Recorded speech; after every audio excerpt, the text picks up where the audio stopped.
તો પ્રધાનમંત્રીએ ખુદ વેક્સિન લઈને દેશની જનતાને 3 સંદેશ આપ્યાનો સીઆર પાટીલે દાવો કર્યો છે। કોંગ્રેસે વેક્સિનને લઈને ફેલાવેલા ભ્રમને તોડવાનો આ પહેલો સંદેશ છે। ત્યારબાદ વેક્સિન સંપૂર્ણ સુરક્ષિત હોવાનો પણ પ્રધાનમંત્રી મોદીએ ખુદ વેક્સિન લઈને સંદેશ આપ્યો છે અને સાથે જ ભારતીય વૈજ્ઞાનિકોએ કરેલી મહેનતનો આભાર પણ વ્યક્ત કર્યો છે। સાહેબ, શું સંદેશો જે લોકો વેક્સિન માટે અફવા ફેલાવી રહ્યા હતા એને કઈ રીતે મુંહતોડ જવાબ? આદરણીય પ્રધાનમંત્રી નરેન્દ્ર મોદી સાહેબે આજે વેક્સિન લીધાને કારણે દેશના લોકોને 3 મેસેજ આપ્યા છે। પહેલું તો કે કોંગ્રેસ દ્વારા ફેલાવવામાં આવતી અફવા કે વેક્સિન સુરક્ષિત નથી એનો એક જવાબ આપવામાં આવ્યો છે। બીજું કે મોદી સાહેબના મનમાં પોતાની સુરક્ષાને બદલે પહેલાં સામાન્ય વ્યક્તિની સુરક્ષા છે, એટલા માટે એમણે પહેલાં દેશના સામાન્ય લોકોને વેક્સિન આપ્યા પછી પોતે ત્યાર પછી આ વેક્સિન લીધી છે। એટલે એમના મનમાં સામાન્ય લોકો માટે કયા પ્રકારની લાગણી છે, કયા પ્રકારની એ ભાવના ધરાવે છે એનું પણ એમણે પ્રદર્શિત થયું છે।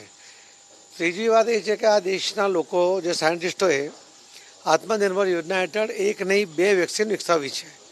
બંને વેક્સિન સુરક્ષિત છે।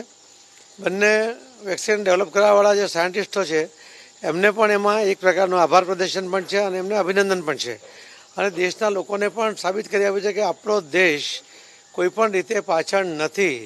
એણે ફરી આ વેક્સિન શોધવામાં પણ સૌથી આગળ રહ્યા અને આટલી મોટી સંખ્યામાં જ્યારે આપણા દેશની વસ્તી છે એમને દરેકને વેક્સિન પહોંચાડવા માટે આપણી પોતાની વેક્સિન હોવી અત્યંત જરૂરી હતી।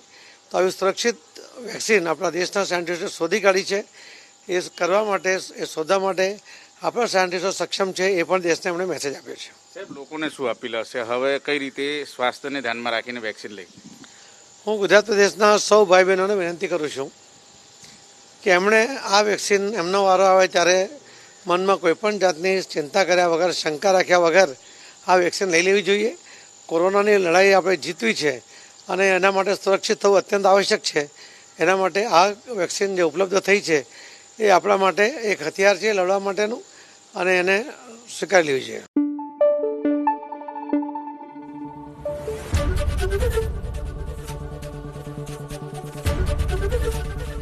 एबीपी अस्मिता, गुजरातनी अस्मिता।